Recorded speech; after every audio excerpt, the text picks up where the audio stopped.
जय स्याऊ माता की जय। जय मेरे भगवान जी की जय। मेरे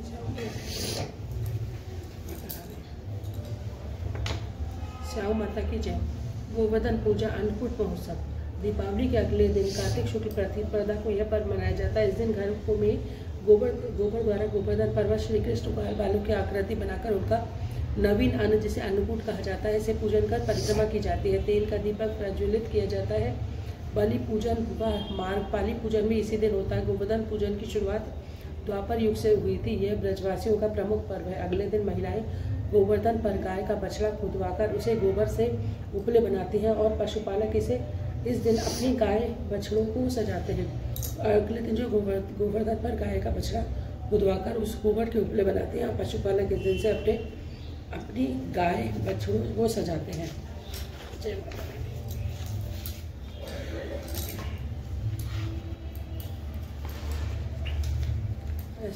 स्याऊ माता की कहानी। एक साहूकार था जिसके 7 बेटे और 7 बहुएं थी। एक बेटी थी। दीपावली से पहले कार्तिक बदी 8 और 7 बहुएं अपनी इकलौती नंद के साथ जंगल में खदान से मिट्टी लेने के लिए गई। जहाँ से वह मिट्टी खोद रही थी वहाँ स्याऊ यानी सेही की मात थी। मिट्टी खोदते समय नंद के हाथों से सेही का बच्चा मर गया। स्याऊ माता बोली कि मैं तेरी कोख बांधूंगी। तब नंद जो अपनी 7 भाभियों से बोले कि तुम में से कोई मेरे बदले अपनी कोख बंधवा लो। 6 भाभियों ने अपनी कोख बंधवाने से मना कर दिया, परंतु छोटी भाभी सोचने लगी यदि मैं कोख नहीं बंधवाऊंगी तो सासू जी नाराज होंगे। ऐसा विचार कर नंद के बदले छोटी भाभी ने अपनी कोख बंधवा ली। इसके बाद जब उसके लड़का होता तो 7 दिन बाद मर जाता। एक दिन उसने पंडित को बुलवाकर पूछा, क्या बात है मेरी संतान 7वें दिन क्यों मर जाती है? तब पंडित ने कहा, तुम सुरह गाय की पूजा किया करो। सुरह गाय स्याऊ माता की भाईली है, वह तेरी कोख छोड़ेगी, तब तेरा बच्चा जिएगा। इसके बाद से मैं बहू प्रातःकाल उठकर चुपचाप सुरह गाय के नीचे सफाई आदि कराती। गौ माता बोली कि आजकल मेरी इतनी कौन सेवा कराए, आज देखूंगी। गौ माता खूब तड़के उठी तो देखती है कि एक साहूकार के बेटे की बहू उसके नीचे सफाई कर रही है। गौ माता उससे बोली कि किस चीज़ की इच्छा है जो तुम मेरा इतना काम करते हैं, मांग क्या चीज़ मांगते हैं? तब साहूकार की बहू बोली कि साहू माता तुम्हारी भाईली है, उन्होंने मेरी कोख बांध रखी है, सो मेरी कोख छुड़वा दो। गौ माता ने कहा अच्छा। तब गौ माता 7 समुद्र पार अपनी भाईली के पास उसे लेकर चली। स्याऊ माता ने कान में से बच्चे निकाले। रास्ते में खड़ी दुखती जब जो माता तब गौ माता 7 समुद्र पार भाईली के पास उसे लेकर चली। रास्ते में खड़ी दुखती सो एक पेड़ के नीचे बैठ गई। थोड़ी देर में एक सांप आया और उस पेड़ पर पंखली का बच्चा था, उसे डसने लगा। तब साहूकार की बहू ने सांप को मार डाला और डाल के नीचे दबा दिया और बच्चे को बचा लिया। थोड़ी देर में गरुड़ पंखली आई, वहाँ खून पड़ा देखकर साहूकार की बहू को चोट मारने लगी। तब साहूकार ने कहा, मैंने तेरे बच्चे को मारा नहीं है, बल्कि सांप तेरे बच्चे को डसने आया था।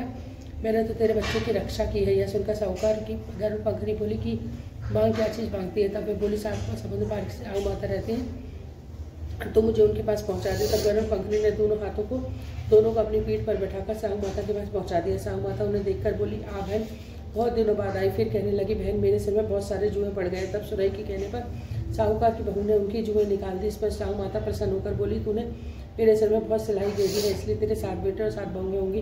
मैं बोली, मेरे तो एक बेटा भी नहीं है, 7 बेटे कहाँ से होंगे? स्याऊ माता बोली, क्यों, क्या बात है? तब मैं बोली, मुझे वचन दो तो बताऊँ। स्याऊ माता बोली, वचन दिया, वचन से फिर तो 2 भी कुंड पर कंकड़ी हो। तब साहूकार की बहू बोली, मेरी को तुम्हारे पास बंदी है। यह सुनकर स्याऊ माता बोली कि तूने मुझे ठग लिया। मैं तेरी को खोलती तो नहीं, परंतु अब खोलनी पड़ेगी। जहाँ तेरे घर तुझे 7 बेटे और 7 बहुएं मिलेगी, तू जाकर उचमन करिए, 7 कढ़ाई करिए। वह लौटकर घर आई तो देखा 7 बहुएं बैठी है। वह खुश हो गई और उसने 7 अहोई बनाई, 7 अचमन किए तथा 7 कढ़ाई की। दिवाली के दिन जेठानी आपस में कहने लगी, जल्दी जल्दी ठोक पूजा कर लो, कहीं छोटी बच्चे को याद करके रोने लगेगी। थोड़ी देर में उन्होंने अपने बच्चे से कहा कि अपनी चाची को जाकर देख के लाओ कि वह अभी तक रोई क्यों नहीं। बच्चों ने जाकर देखा कि चाची तो अहोई बांध रही है, खूब उचमन हो रहा है।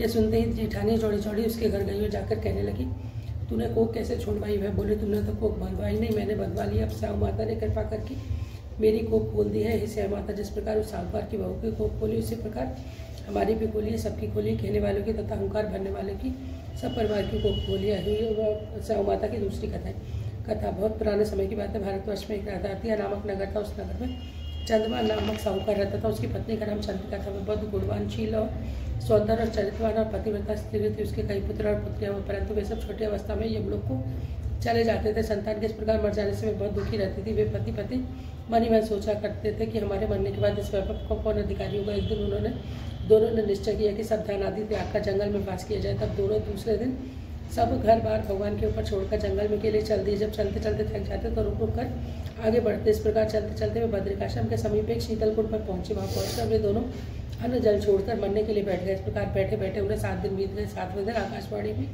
तुम लोगों अपने प्राण मत त्यागो, तो यह दुख तुम्हें पूर्व जन्म के पापों के कारण हुआ है। अब तुम अपनी स्त्री के साथ रहो। 8 के दिन जो कार्तिक बद्री की अष्टमी को आती है व्रत रखवाना व्रत था। जब आप जाह्नवी नाम की देवी प्रसन्न होंगी और वह आपके पास आएगी, तब तुम उसे अपने पुत्रों को दीर्घायु मांगना। व्रत के दिन रात्रि तुम राधा कुंड में स्नान करना। उसके बाद चंद्रभान की पत्नी चंद्रिका बड़ी श्रद्धा से विधि विधान के अनुसार व्रत धारण किए। रात्रि को वे दोनों पति पत्नी राधा कुंड में स्नान करने गए।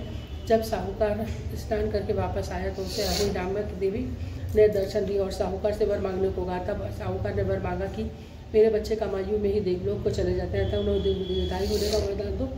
अहो देवी ने कहा ऐसा ही होगा। ऐसा कहकर अहो देवी अंतर्धान हुए। कुछ दिन बाद साहूकार के पुत्र हुआ। वह बुद्धिमान, बलशाली, प्रतापी और आयुष्मान हुआ। ये मेरी साहूकार की जय माता रानी। अब गणेश जी की कथा कहूँ मैं कहूँ कौन सी कहूँ? गणेश जी थे ना जो खीर लेके जा रहे थे, खीर में वो कटोरी में खीर।